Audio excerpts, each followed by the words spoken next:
오늘 또 질문해 보겠습니다. 어떻게 하면 천국 백성 될 수 있습니까? 어떻게 하면 구원받고 천국 백성 될 수 있습니까?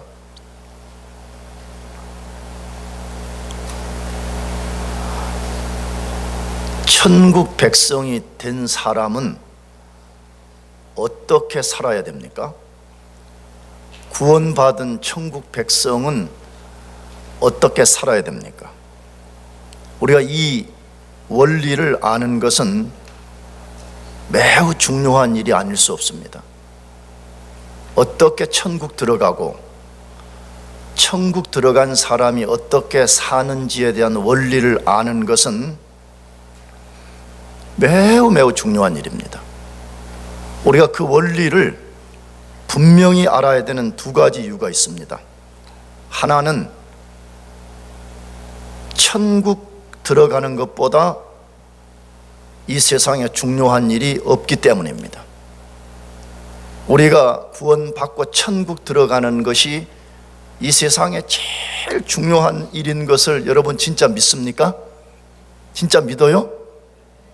정말 여러분이 학위를 받는 것이나 여러분이 어떤 목표를 이루는 것보다 100배, 1000배, 10,000배 비교할 수 없이 제일 중요한 것인지를 진짜 믿냐는 것이에요. 만일에 그렇다면 우리가 천국을 어떻게 들어가는가를 아는 것보다 중요한 일은 없잖아요. 천국을 들어가야 되는 일보다 중요한 일이 없지 않아요.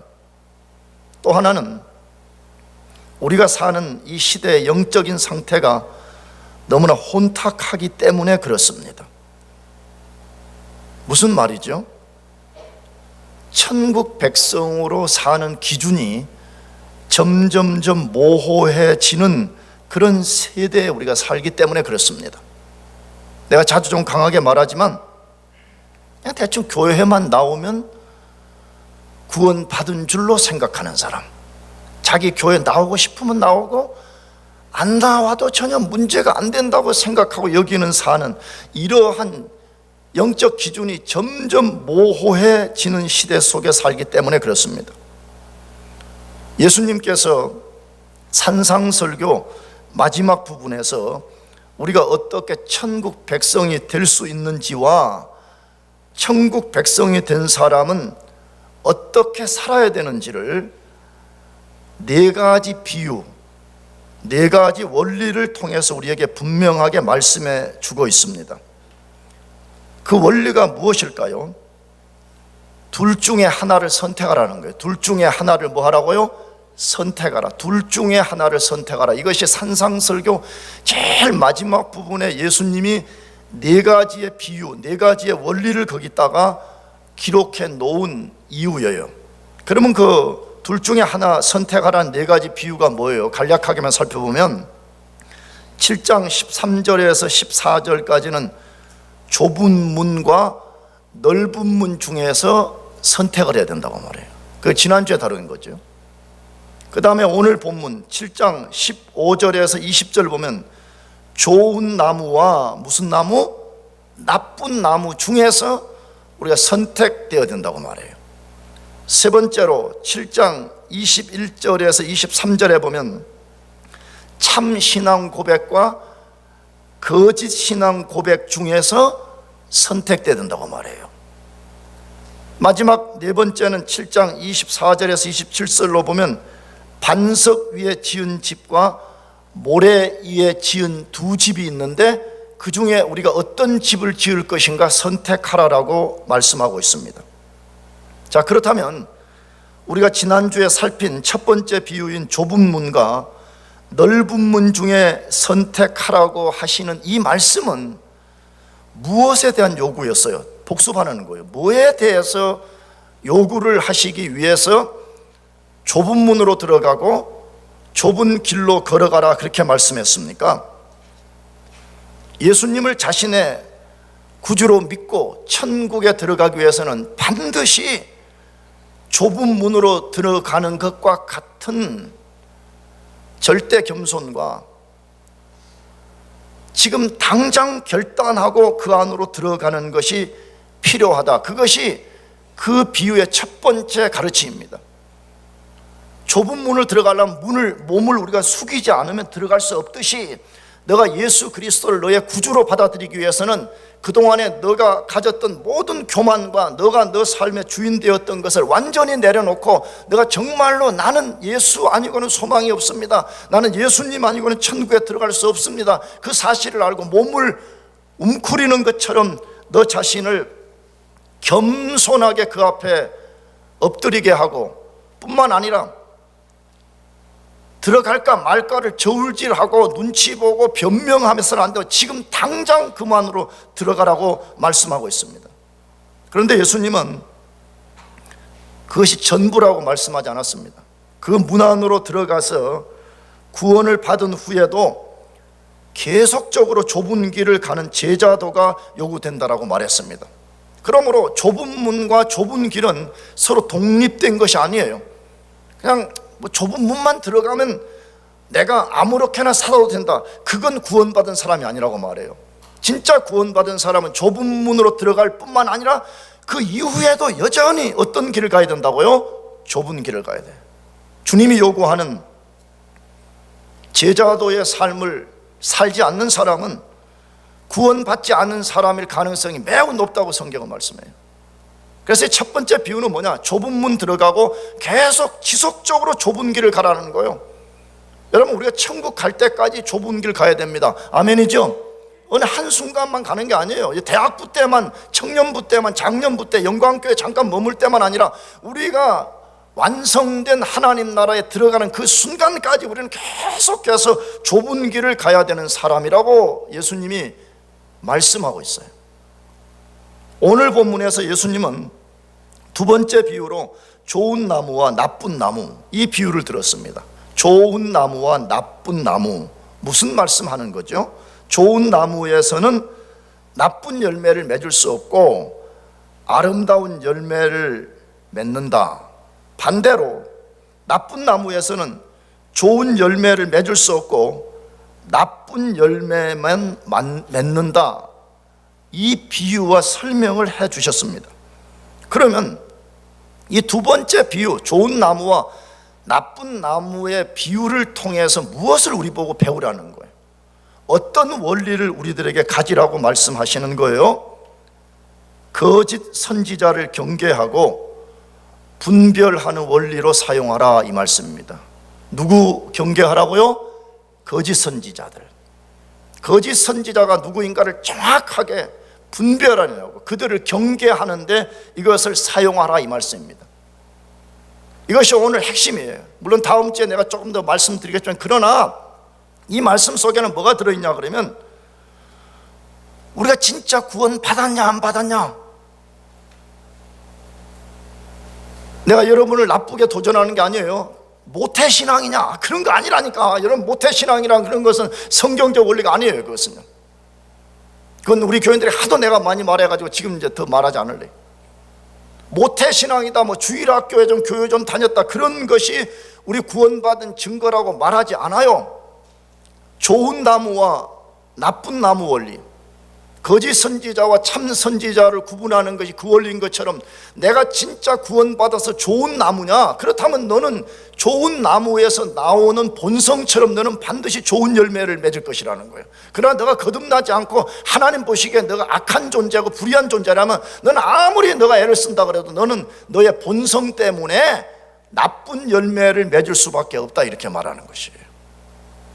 그래서 예수님이 이 나무 비유를 통해서 거짓 선지자, 참 선지자, 이것 분간하는데 원리로 사용하라, 이렇게 말씀하시는 거예요.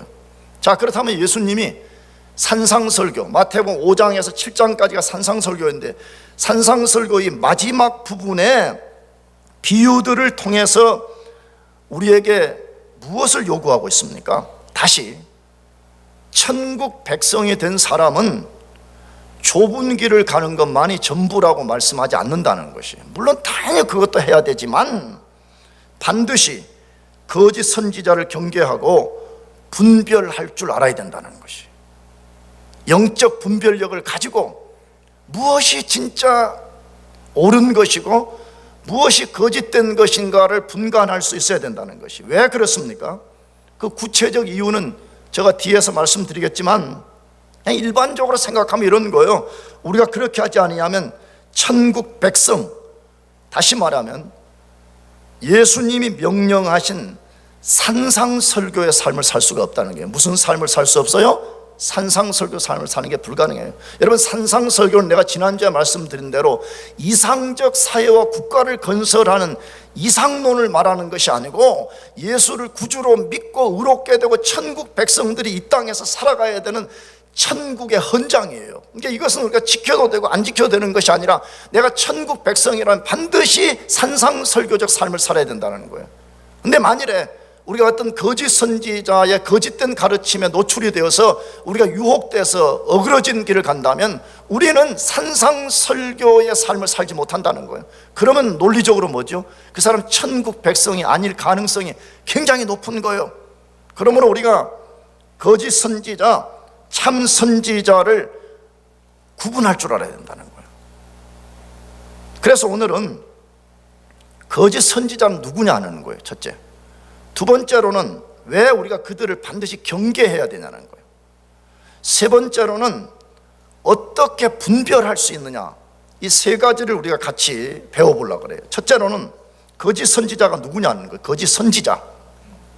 거짓 선지자를 이해하려면 먼저 성경이 말하는 참 선지자가 누구인가를 이해해야 됩니다.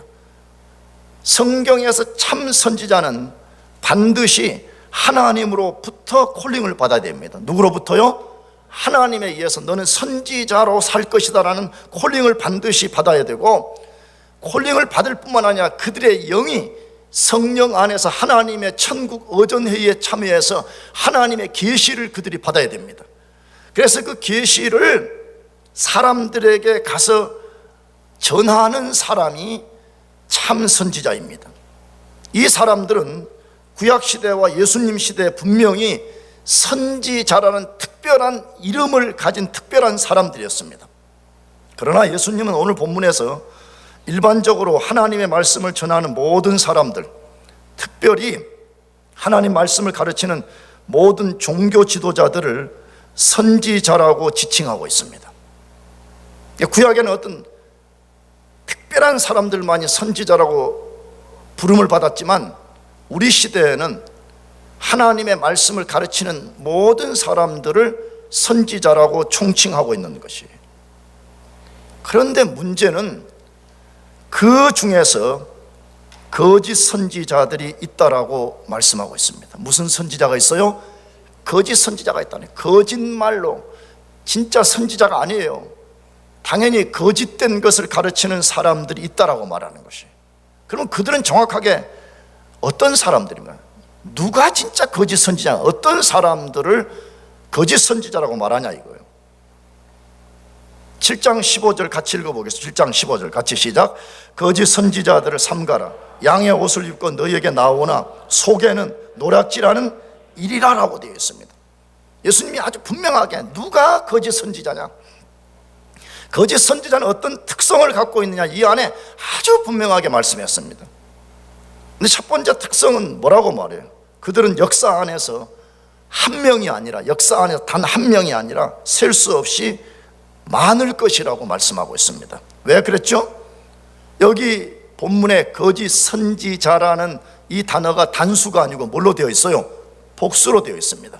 거짓 선지자를 경계하라라고 되어 있지 않고 거짓 선지자들을 주의하라 이렇게 되어 있습니다. 이 말은 역사 안에 거짓 선지자들이 한 명이 아니라는 거예요. 셀 수 없이 많은 거짓 선지자들이 등장했고, 예수님 시대에도 등장했고, 예수님이 장차도 등장할 것이라고 지금 말씀하는 거예요. 실제로 성경을 보게 되면 구약 시대 때부터 우리가 살고 있는 이 시대까지, 그리고 앞으로 우주의 종말이 점점 가까울수록 거짓 선지자들이 더 많이 나타날 것이라고 말씀하고 있습니다. 왜 예수님이 그렇게 말씀하셨을까요? 당연히 나타날 거기 때문에 그렇지만, 말세가 되면 악한 영들, 마귀, 사단, 귀신, 이 모든 어둠의 세력들이 자기 때가 이제 얼마 남지 않은 것을 알기 때문에 자기들의 모든 것을 동원해가지고 한 명이라도 더 지옥으로 끌고 가려고 그러는 거죠.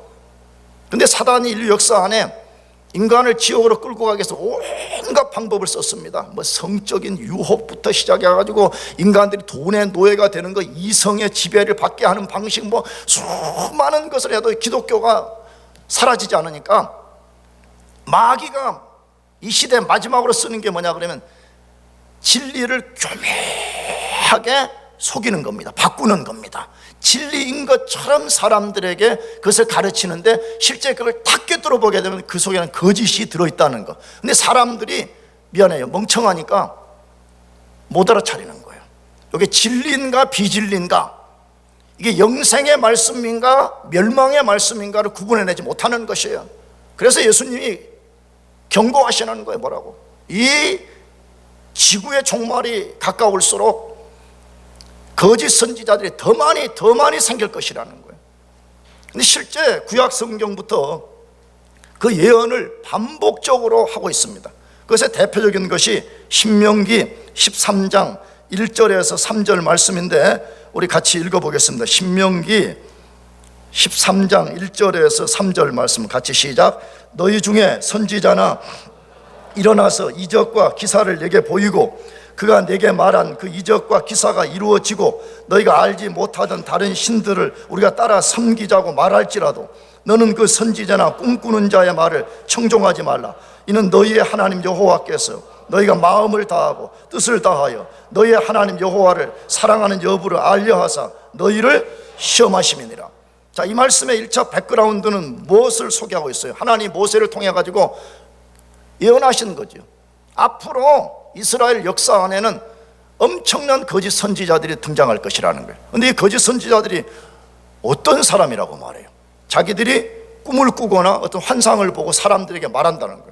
아, 신이 나에게 신탁을 줬다는 거예요. 하나님이 나에게 꿈을 통해서 환상을 통해서 나에게 계시를 줬다. 그렇게 말한 다음에 보니까 그들이 기적을 일으켜가지고 자기들이 꿈으로 받았다고 환상을 통해서 받았다고 하는 계시의 말씀대로 딱 맞추는 그런 기적을 일으킨다는 거예요. 그러면 사람들이 어떻게 되죠? 진짜 맞네. 왜? 분명히 이 선지자가 계시를 받았다고 말했는데 그 계시에 딱 맞는 일을 탁탁탁 맞추기도 하고 만들어내는 거예요. 사람들이 이 사람은 진짜 선지자구나, 이렇게 사람들이 현혹된다는 거예요. 그런데 그게 함정이 있다는 거예요. 뭐라고? 이 사람들이 자기들의 속내를 드러낸다는 거예요. 뭐라고? 우리가 하나님을 섬기지 말고 누구를 섬기자? 이방신을 섬기자, 거짓된 것을 섬기자, 이렇게 말한다는 거예요. 이런 선지자들이 등장할 것이라는 거예요. 여러분, 그래서 내가 다시 말씀드려요. 꿈, 환상, 이상한 점쟁이 같이 예수 믿는 사람들은 내가 볼 때는 아직 그 사람들은 복음이 뭔지 모르는 사람들이에요. 우리가 믿어야 되는 유일한 것은 절대 불변한 성경 말씀입니다. 믿습니까? 아멘? 사람들이 이제 그러는 거예요. 그래도 목사님 성경만 하면 너무 어려워요. 그리고 영이 좀 건조해요. 메말라가요. 내가 볼 때는 아직 그 사람 성경을 제대로 이해한 것이 아니에요. 이 성경은 살았고 운동력이 있어 좌우의 날선 어떤 것보다 예리하여 혼과 영과 및 관절과 골수를 찔러 쪼개는 살아있는 말씀입니다. 아멘? 이걸 진짜 우리가 묵상하고 진짜 이걸 우리가 꽉 믿는 다음에 이 말씀이 살아있기 때문에 우리 속에서 생명의 역사를 일으키는 거예요. 그러니까 우리가 뭐 꿈을 꾸지 않아도 환상을 보지 않아도 무슨 점쟁이한테 가서 물어보지 않아도 우리가 하나님의 놀라운 은혜와 생명과 역사를 경험하게 되는 것입니다. 그런데 그걸 경험해 본 적이 없는 거예요. 성경을 읽을 줄을 모르는 거예요. 내가 말하는 것은 한글을 못 읽는단 말이 아니라 이 한글 속에 숨겨져 있는 하나님의 계시의 비밀을 읽어내지 못하니까 성경을 읽으면 은혜가 안 된다 그래. 놀라운 이야기예요. 성경을 읽는데 뭐가 안 된다고요? 은혜가 안 된대. 이런 이야기가 어디에 있어요? 그래야 사람들이 그때부터 성경 그런 거는 너무 힘들고 우리한테 이게 체질적으로 안 맞으니까 우리가 무슨 꿈 같은 거 꿔서 뭐 좀 계시받는 거 없냐는 거예요. 뭐 환상 같은 거 받아서 뭐 하나님의 뜻을 아는 거 없냐는 거예요. 그건 우리가 또 약하니까 그러면 조금 점쟁이 같이 뭐 신령한 기독교인들 없냐는 거예요. 그래서 그런 사람들에게 가서 꼭 점쟁이들에게 자기의 미래를 알아맞혀 달라는 식으로 그래 가서 맡기는 인간들이 있어요.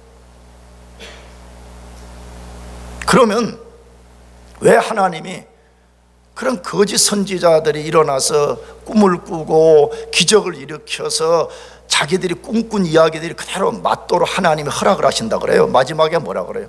하나님이 이스라엘 백성을 뭐 하심이라? 뭐 한다 그랬어요? 시험한다는 거예요. 너희들이 진짜 진리의 말씀인 이 성경에 근거하고 성경에 계시된 하나님만을 너희가 믿을 거냐?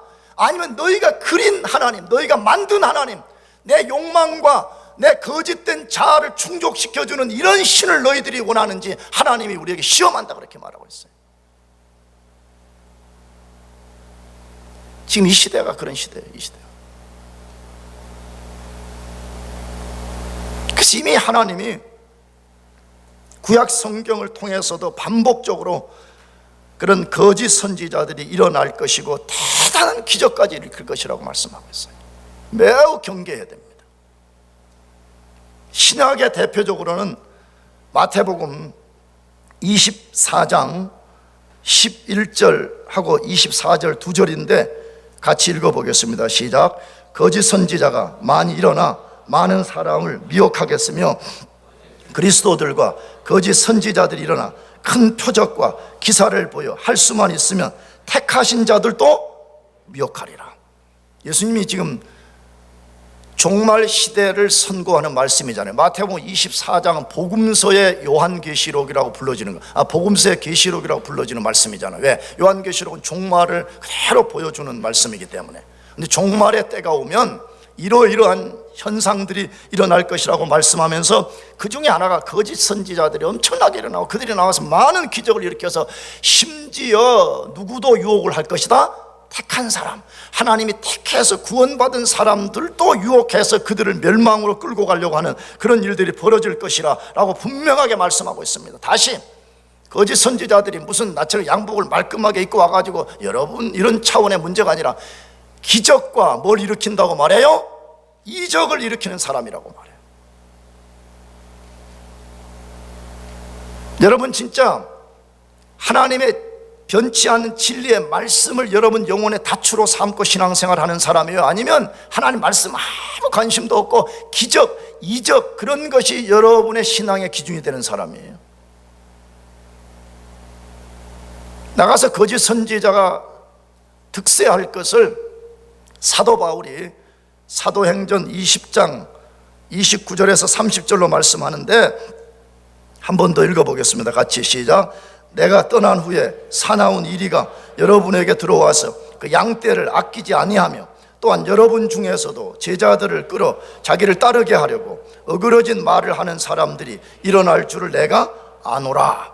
자, 여기 내가 떠난 후에 이 말은 지금 사도 바울이 이제 3차 전도 여행 마지막 부분에 에베소라는 지역에서 이제 그 에베소 교회 장로들과 밀레도 항구에서 만나서 이제 내가 떠나면 너희들이 어떻게 목회를 해야 된다, 그것을 알려주는 과정 속에서 내가 떠난 후에는 너희들 가운데 사나운 이리가 들어와서 그 양떼들을 해치는 것처럼 해칠 거다 이렇게 말해요. 뭐죠? 거짓 선지자들이죠. 거짓 선지자들이 외부에서 교회 안으로 침투해 와서 너희들을 공격할 것이라는 거예요.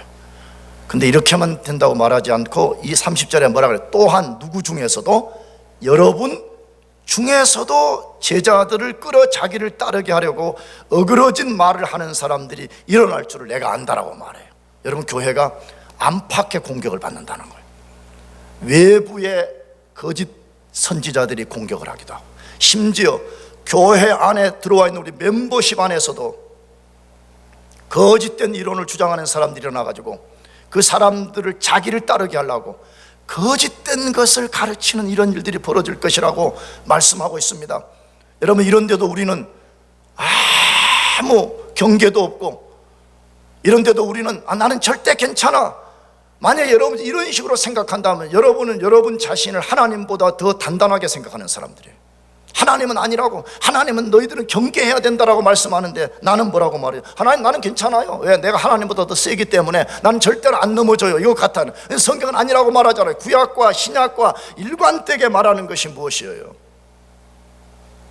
거짓 선지자들이 셀 수 없이 일어날 것이라고 말씀하고 있잖아요. 두 번째로 이 거짓 선지자들의 또 하나의 특성은 무엇이라고 말해요?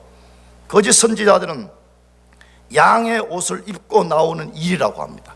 양의 옷을 입고 나오는 누구라고요? 이리들이라는 거예요. 겉모습은 참 선지자 같지만 실제는 거짓 선지자라는 것입니다. 하나님으로부터 선지자로 부름받은 적이 없는 사람들입니다. 그렇기 때문에 당연히 그들로부터 나오는 어떤 메시지는 하나님의 말씀이 아니라 거짓된 메시지인 것입니다. 자기들의 숨은 욕망과 목적을 달성하기 위해서 하나님으로부터 부름을 받은 것처럼 위장을 하고요, 자기 자신들이 참 선지자인 것처럼 교묘하게 위장을 하고 우리들의 영혼을 파멸로 끌고 가게 접근하는 자들이라고 말합니다. 오늘 또 거짓 목사와 설교자들의 특성은 성경시대의 거짓 선지자들과 동일합니다. 거짓된 자들의 특성은 하나님으로부터 콜링 받은 적이 없는 것입니다. 성경이 말하지 않는 것을 말하고 성경을 말한다고 하지만 성경의 본문을 심각하게 왜곡시키는 사람들입니다.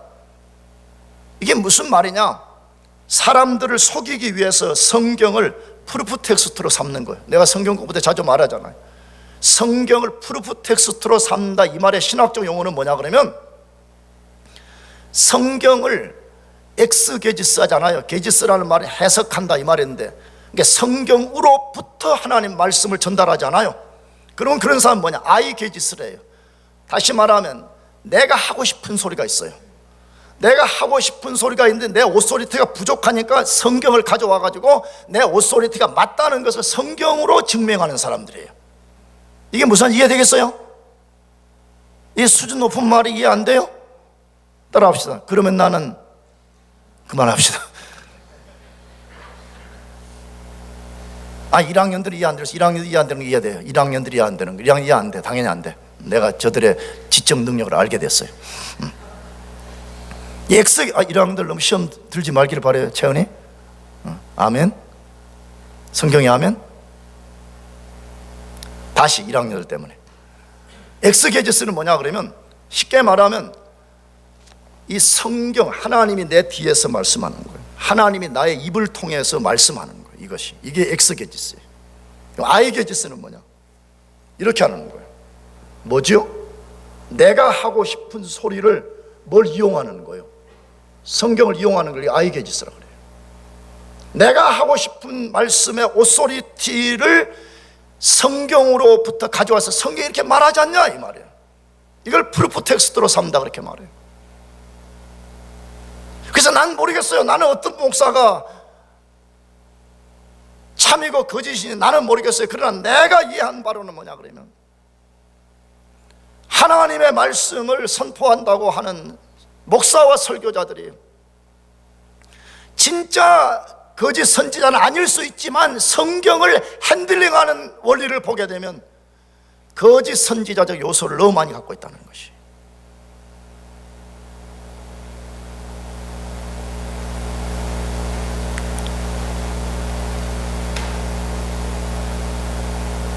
무슨 이야기예요?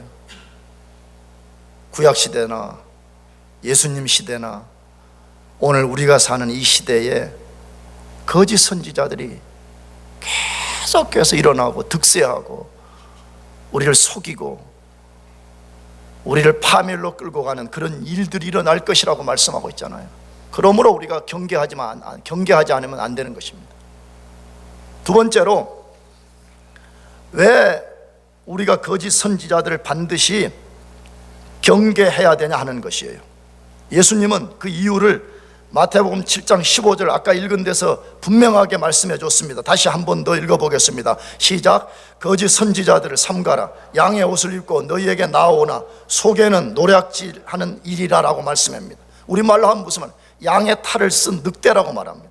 그들의 접근 방식이 양의 탈을 쓴 것처럼 교묘하게 접근해 옵니다. 필요하다면 고린도후서에 보면 광명의 천사로 가장을 한다고 되어 있어요. 무슨 천사로 가장을 해요? 광명의 천사인 것처럼, 빛의 천사인 것처럼, 악의 천사가 아니라 빛과 선한 천사인 것처럼 가장하는 존재라고 말씀하고 있습니다. 그들은 우리에게 굉장한 영적 유익을 주는 자들인 것처럼 온갖 일들을 만들어낼 수 있다고 말해. 그 중에 하나가 기적과 이적도 만들 수 있다고 말합니다. 그들이 노리는 것이 뭐죠? 그래서 어떤 사람이 그들에게 반응하고 빠져들게 되면 반드시 자기 본성을 드러내면서 자기를 추종하는 사람들에게서 좋은 것을 빼앗고 궁극적으로는 죽이고 멸망시킨다라고 되어 있습니다. 이것을 예수님이 요한복음 10장 10절에서 말씀했잖아요. 요한복음 10장 10절 상반절 읽어보겠습니다. 시작. 도적이 오는 것은 도적질하고 죽이고 멸망시키려는 것뿐이라고 되어 있어요. 여기 도적은 문맥에서 1차적으로 마귀를 지칭하는 것입니다. 마귀 혹은 사단, 이걸 지칭하는 것입니다. 그러나 오늘 마태복음 본문에서는 뭐예요? 그 마귀의 지배를 받는 거짓 선지자들을 포함하는 것입니다. 마귀, 그의 추종 세력들의 궁극적 목적은 절대 우리에게 선한 것을 주는 것이 목적이 아니라고 말해요. 하나님이 우리에게 주신 그 놀라운 것들을 빼앗아가고 죽여버리고 마지막에는 멸망시키려는 것뿐이라고 말합니다. 여기 멸망이란 말은 내가 지난 금요일에도 말씀드렸지만 지옥 가는 거 말합니다. 어디 가는 거라고요? 지옥 가는 거. 난 제발 여러분에게 부탁합니다. 물론 우리가 예수 믿는 것이 지옥 안 가려고 하는 것이 궁극적 목적은 아니지만 지옥 가지 않기를 정말 바랍니다. 아멘. 지옥 가지 않기를 바라요. 내가 지난주도 말했지만 지난주 금요일에 어느 목장에 가가지고 지옥 이야기를 하게 되는데 어떤 친구가 물론 뭐 농담으로 했으리라고 생각이 드는데 내가 물어봤어요. 야, 만일에 지옥에 가서 1년만 있다가 반드시 지옥에 다시 나올 수 있다면 너 어떻게 생각하냐고 하니까 뭐 1년 정도는 버틸 수 있지 않겠어요? 여러분 어떻게 생각해요? 지옥이 1년 정도 버텨줄 수 있는 거예요?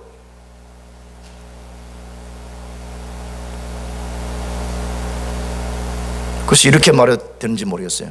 가서 지옥의 혹독함을 겪어보고 난 다음에 아, 이것은 1년 버틸 수 있는 것이 아니구나, 그때 깨달으면 늦습니다. 단 한 사람이라도, 이 가운데 단 한 사람이라도 멸망에 떨어지는 사람이 있어서는 안 되는 것입니다. 우리가 거짓 선지자들을 반드시 경계해야 되는 더 큰 또 하나의 이유가 있는데 그것은 그들이 거짓 복음을 전하기 때문입니다. 무슨 복음을 전한다고요? 거짓 복음을 전하기 때문에 그렇습니다. 반드시 그렇습니다. 거짓 선지자에서 좋은 것이 나올 수가 없습니다. 그러므로 거짓 복음을 전하게 되는 것입니다. 그러면 그들이 전하는 거짓 복음은 무엇이에요? 마태복음 문맥에서 우리가 먼저 살펴야 돼요. 그게 뭐겠어요? 좁은 문으로 들어가고 좁은 길 갈 필요 없다는 가르침입니다. 예수님은 분명히 너희가 구원받고 너희가 진짜 천국 백성으로 살려면 좁은 문으로 들어가고 좁은 길을 가야 된다고 분명히 말씀했습니다. 근데 거짓 선지자는 뭐라고 말한다는 거예요? 야, 우리가 반드시 무슨 좁은 문 들어가야 되냐? 야, 우리가 무슨 반드시 좁은 길을 가야 되냐? 이렇게 말한다는 것이, 여러분 무슨 뜻이죠? 이 말이 무슨 뜻이에요? 예수님은 좁은 문 들어가라 그러는데 거짓 선지자들은 아니라고, 좁은 문 갈 필요 없다라고 말한다는 게 무슨 뜻이에요? 죄에서 구원받고 하나님의 자녀가 되는 데 있어서 예수님만을 구주로 믿을 필요가 없다는 거예요. 천국 백성이 된 후에 반드시 디사이플십을 갖고 살 필요가 없다고 말하는 것이에요. 만일에 거짓 선지자들의 말이 맞다면 성경은 거짓말이에요. 성경에 예수님이 분명히 지난주에 우리가 인용했지만 아무든지 나를 따라오려거든 자기를 부인하고 날마다 뭘 지고 오라고요? 십자가를 지고 나를 쫓아오라 그렇게 말했잖아요. 만일에 거짓 선지자들의 말이 맞다면 예수님의 요구는 거짓말인 거잖아요. 그러므로 거짓 선지자들이 가르치는 거짓 복음은 뭐예요?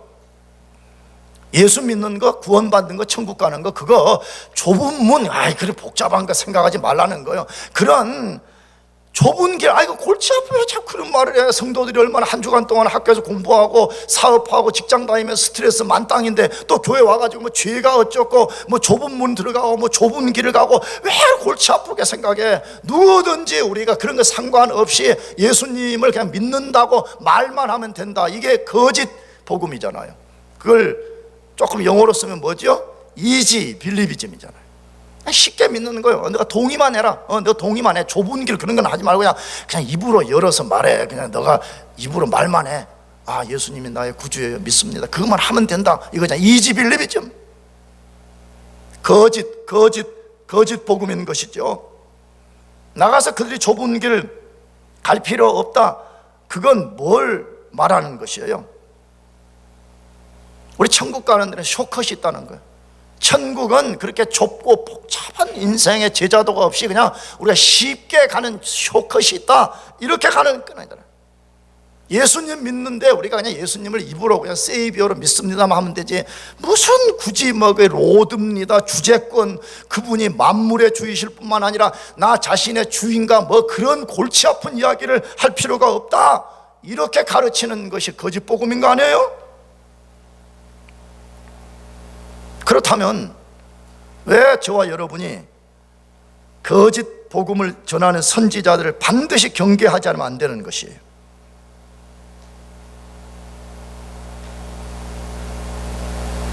그리스도 밖에 있는 사람을 구원받지 못하게 할 뿐 아니라 구원받은 사람들을 영적으로 실족시키기 때문에 그런 것입니다.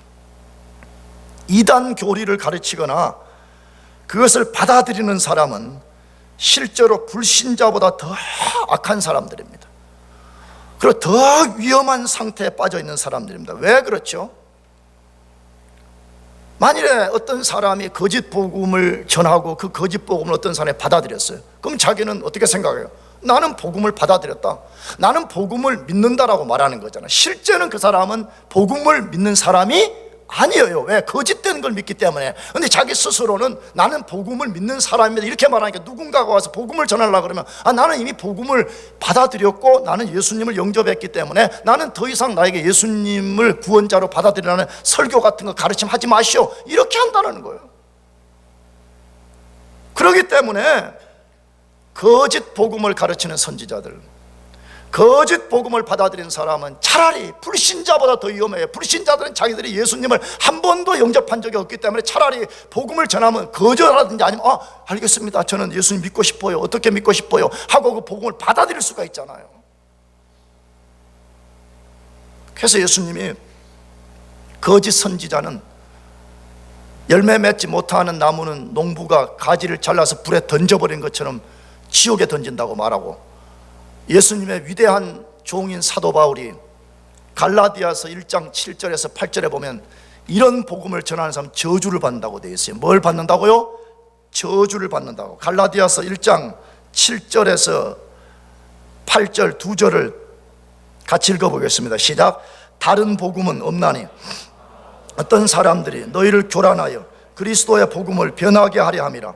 그러나 우리나 혹은 하늘로부터 온 천사라도 우리가 너희에게 전한 복음 외에 다른 복음을 전하면 뭘 받는다? 저주를 받는다. 근데 이 말에 우리가 스터디해야 되는 첫 번째 단어는 다른 복음은 없다고 말해요. 무슨 복음이 없다고요? 다른 복음이 두 종류 복음이 없다는 거예요. 이 말의 갈라디아서 배경은 뭐예요? 바울이 우리는 오직 예수 그리스도 믿음으로만 의롭게 되고 구원받는다는 복음을 전했는데 유대 종교의 영향을 받은 그리스도인들이 와서 우리는 예수님만 믿어서는 구원받을 수 없고 예수님 믿을 뿐만 아니라 플러스 거기에 우리가 율법을 지켜야만이 구원을 받는, 이게 진짜 복음이다, 이렇게 말했다는 거예요. 그러니까 바울이 열받은 거죠. 나도 열받을 것 같아. 힘들게 전해줬는데 딴소리 하면 말이에요. 그러니까 갈라디아서는 언젠가도 말했지만 바울의 13군의 서신들은 다 문안 인사가 있습니다. 축복하고 문안 인사가 있지만 갈라디아서는 없습니다. 오자마자 바로 쉽게 말하면 막 도전하는 거예요. 왜? 유일한 복음, 예수 그리스도만이 좁은 문이고 예수 그리스도만이 영생이라는 이 복음을 저버리고 거기다가 뭔가 덧댄 거예요. 바울이 뭐라고 말하죠? 다른 복음은 없다는 거예요. 복음은 몇 종류밖에 없어요? 한 종류밖에 없습니다. 천국 들어가는 사람은 모두 한 종류의 복음, 한 종류의 문, 이것을 통해서만 들어가는 사람입니다. 그렇다면 이 다른 복음은 뭐예요? 오늘 우리 본문대로 하게 되면 거짓 복음입니다. 무슨 복음요? 거짓 복음. 그러니까 우리가 경계해야 됩니다. 거짓 복음을 전해서도 안 되지만 우리가 거짓 복음을 받아들이게 되면 우리는 반드시 예수 그리스도를 배신하게 되고 예수 그리스도를 등져서 살기 때문에 거짓 선지자들이 망할 때 우리도 같이 망하게 되기 때문에 그런 것입니다. 마지막 세 번째로, 어떻게 거짓 선지자들을 분별할 수 있습니까? 어떻게 그러면 거짓 선지자와 참 선지자 분별할 수 있어요? 예수님이 오늘 본문에서 분별하는 원리를 아주 분명하게 알려주셨습니다. 그것이 7장 16절에서 20절인데 같이 한번 더 읽어봅시다. 같이 시작. 그들의 열매로 그들을 알지니 포도를 또는 엉겅퀴에서 무화과를 따겠느냐. 이와 같이 좋은 나무마다 아름다운 열매를 맺고 못된 나무가 나쁜 열매를 맺나니 좋은 나무가 나쁜 열매를 맺을 수 없고 못된 나무가 아름다운 열매를 맺을 수 없느니라. 아름다운 열매를 맺지 아니하는 나무마다 찍혀 불에 던져지느니라. 이러므로 그들의 열매로 그들을 알리라. 자, 이 말씀에 두 번 반복되는 단어가 뭐였어요? 뭘로 안다고요? 뭘로 알아요? 열매로 그들을 알리라 라고 두 번씩이나 반복하고 있습니다. 그러면서 예수님이 좋은 나무만이 좋은 열매를 맺게 되고 나쁜 나무는 절대 좋은 열매를 맺을 수 없다라고 말씀하고 있습니다. 뭐예요? 그게 본성이 근본적으로 악한 자, 그 말이죠. 본성이 악한 자 속에서는 선한 것이 나올 수 없고 본성이 선한 존재여야만이 거기서 선한 것이 나올 수 있다, 그 원리를 말한 거잖아요. 그렇다면 어떤 선지자의 본성이 악한지 안 악한지, 그가 가르치는 진리가 진짜인지 아닌지 우리가 어떻게 알 수 있냐 이거예요. 예수님이 뭘 통해서만 안다고요? 열매를 통해서만 안다라고 말씀합니다. 열매는 그 나무가 어떤 특성을 가졌는지를 정확히 알려주는 역할을 하잖아요. 우리가 이제 조금 있으면 알게 되잖아요. 이 낙엽이 다 떨어져 버리고 겨울이 돼서 나무가 앙상해지면요, 뭐 조금 나무를 많이 본 사람들은 알지만 우리같이 나무 박사들이 아닌 사람들은 이 나무가 무슨 나무인지 잘 모릅니다. 그러면 이 나무가 어떤 나무인가 정확하게 아는 방식은 뭐예요? 봄 돼서 꽃이 피고 여름 지나고 가을이 돼서 열매가 탁 맺혀지면 아, 이게 감나무인지 밤나무인지 우리가 이것을 탁 구분하는 거 아니에요? 이처럼 거짓 선지자와 참 선지자를 분별하는 유일한 방법이 그들이 드러내는 열매를 통해서 알 수 있다고 말합니다. 이것은 내가 다음 주에도 말씀드렸지만 우리 신앙도 똑같습니다. 내가 구원 받았느냐 안 받았느냐, 성경은 반복적으로 열매를 통해서만 안다고 말해요. 뭘 통해서요? 열매. 그러니까 우리 스스로가 구원의 증거를 드러내고 갖고 있는 거예요. 자꾸 구원 안 받는 걸 일부러 목사와 목자들이 막 뭐 거짓된 구원의 확신을 불어넣고 그렇게 할 필요가 없는 거예요. 왜? 진짜 구원 받으면 그냥 나무가 저절로 열매를 맺듯이 그냥 저절로 거기에 구원받은 열매가 그냥 나타나는 거예요. 이거 자체. 할렐루야. 잘 보세요. 내가 30년 전에 예수를 믿었는데 그 당시에는 무슨 교회 안에 구원의 확신이란 그런 이론들도 없었어요. 그리고 뭐 그 당시에는 다 그런 건 아니야. 대부분의 교회들이 뭐 거기에 뭐 박사학위 가지고 뭐 이런 사람들은 없었어요. 뭐 중학교도 교회 못 나온 사람들 많았어요. 왜? 내가 있던 교회는 그랬었거든요. 그런데도 그분들이 한 번도 무슨 구원의 확신을 어떻게 갖는지 이런 것도 알지도 못하는데도 자신들이 구원 받았다는 분명한 확신과 내가 이 땅에서 호흡이 끊어지면 예수 그리스도의 품 안에 안긴다는 절대적 불변하는 확신을 가졌습니다. 그게 어떻게 그게 가능했냐는 거예요. 근데 왜 지금은 뭐 교회 안에 뭐 공부한 사람들도 많고 성경 공부한 사람도 많은데 매 그것 때문에 헤매고 있는 거잖아. 내가 구원 받았냐 안 받았냐. 근데 왜 그러는 거예요? 아까 말했잖아요. 진짜 내 속에 예수 그리스도의 영원한 생명이 들어오면 그냥 저절로 열매가 나온다고. 할렐루야. 요한복음 15장에서 그렇게 말하잖아요. 나는 포도나무에 너희는 가지니 너희 가지가 붙어 있으면 절로 열매를 맺는다, 그렇게 말했잖아요. 거짓말로 만들 수가 없는 거예요. 모조품으로 이걸 만들 수가 없는 거예요. 억지로 그냥 열매를 만들어낼 수 있는 것이 아니라고 말해요. 사실이잖아요. 우리가 만든다고 만들어지는 것이 아닌 거잖아요. 열매만이 우리가 부정할 수 없는 증거입니다. 그러면 구체적으로 오늘 예수님이 이 본문에서 무엇을 열매라고 말씀하냐는 거예요. 도대체 무엇이 거짓과 참을 구분하는 열매냐 이 말이지. 첫째로는 그들이 진리인 성경을 바르게 해석하고 바르게 전달하는지의 여부입니다. 다시 말하면 어떤 복음을 전하는 선지자, 목사, 설교자, 교사가 성경에 진짜 발을 딛고 있냐 이거예요. 아까도 말했지만 성경에 발을 딛지 않고 성경을 아이게지스하는 프루프 텍스트로 삼는 사람인가, 아니면 진짜 그 사람의 모든 것은 이 성경으로부터 도출된 것인가, 이것을 우리가 시금석으로 삼아야 된다는 거예요. 무슨 말 하는 거죠? 그 사람이 겉모습은 성자 같아. 성자, 세인트, 홀리홀리해. 매우 겸손해. 매우 사랑이 넘치는 것처럼 보여져요. 그러나 그가 만일에 하나님 말씀을 전하는데 성경에 발을 딛고 있지 않다, 성경으로부터 도출된 엑스게지스를 하고 있지 않다, 그러면 우리는 의심의 눈초리를 가지고 바라봐야 됩니다.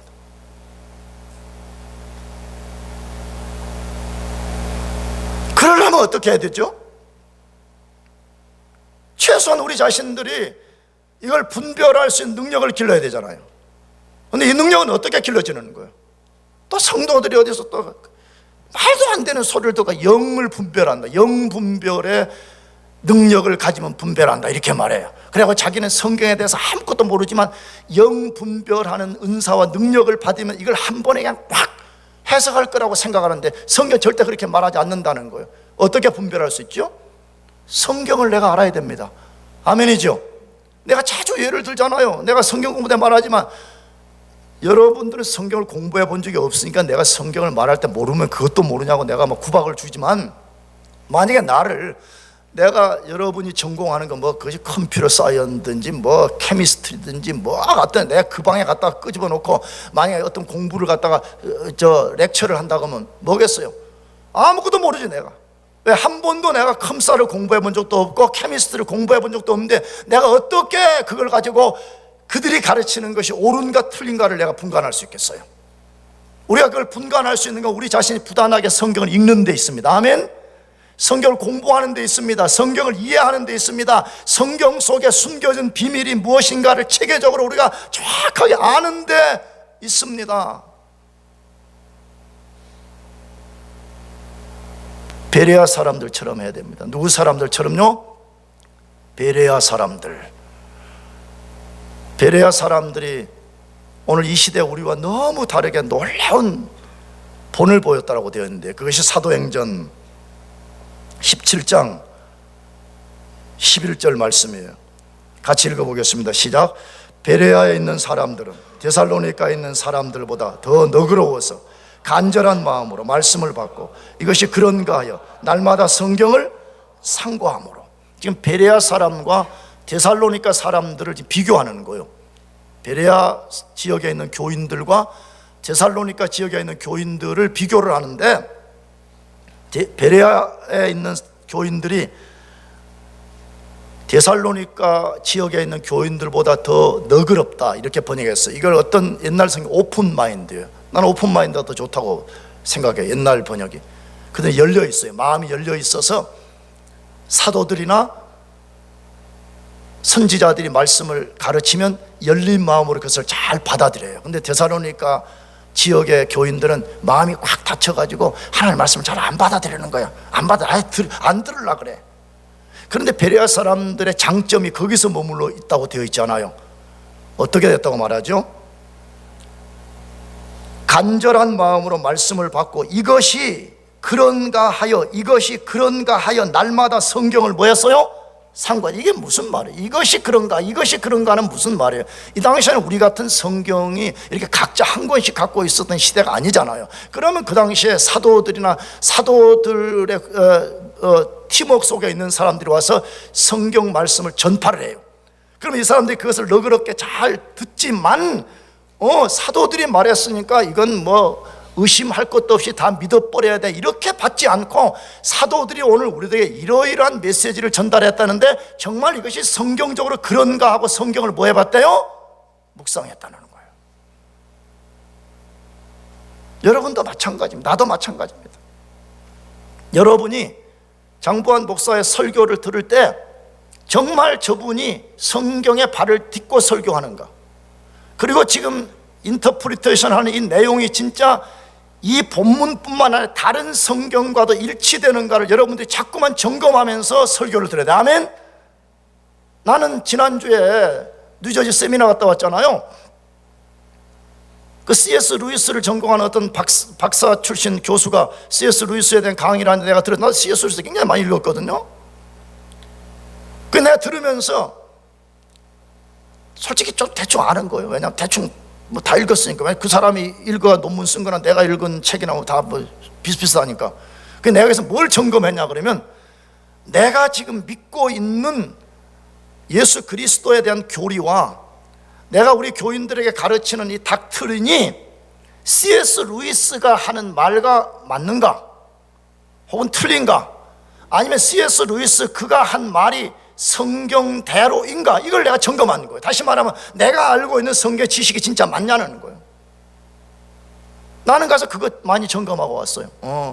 내가 설교하는 거나 이런 방식이 좀 투박하기는 하지만 틀리지 않구나, 내가 성경적으로 바르게 가르치고 있구나, 내가 그것을 점검하고 기쁘게 돌아왔어요.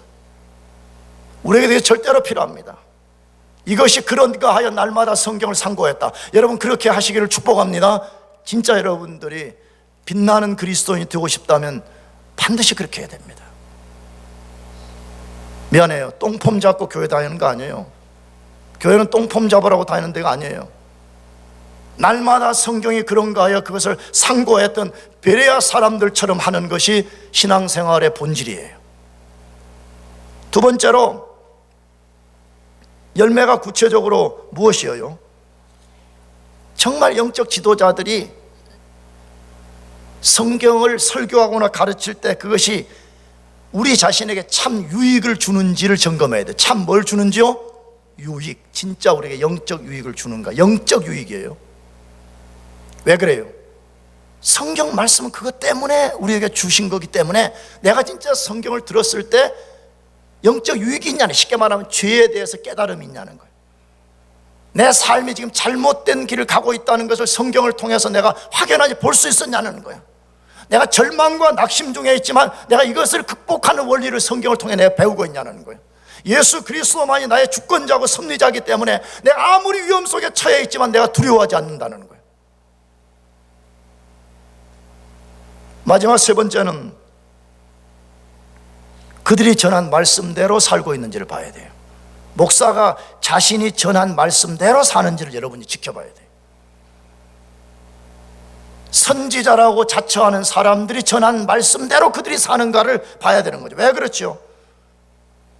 거짓 선지자, 거짓 목사의 특성은 뭐예요? 자기가 전한 대로 안 사는 거예요. 왜? 자기가 전하기는 했지만 자기 전한 말씀을 자기도 안 믿기 때문에 안 사는 거예요. 진짜 선지자는 어떻게 하겠어요? 내가 완전하지 않지만 내가 전한 이 말씀이 하나님 말씀이요 진리요 정확무호한 삶의 기준이 되는 말씀이라는 걸 믿기 때문에 내가 그 말씀대로 살아가는 것이에요. 사랑하는 교우 여러분, 거짓 선지자를 경계하라는 것은 장부한 목사의 당부가 아닙니다. 영원한 왕이신 예수 그리스도 그분의 명령입니다. 여러분 모두가 거짓 선지자를 경계하고 그들이 전하는 복음이 참인가 진리인가를 잘 분별하기를 주의 이름으로 축복합니다. 기도하겠습니다.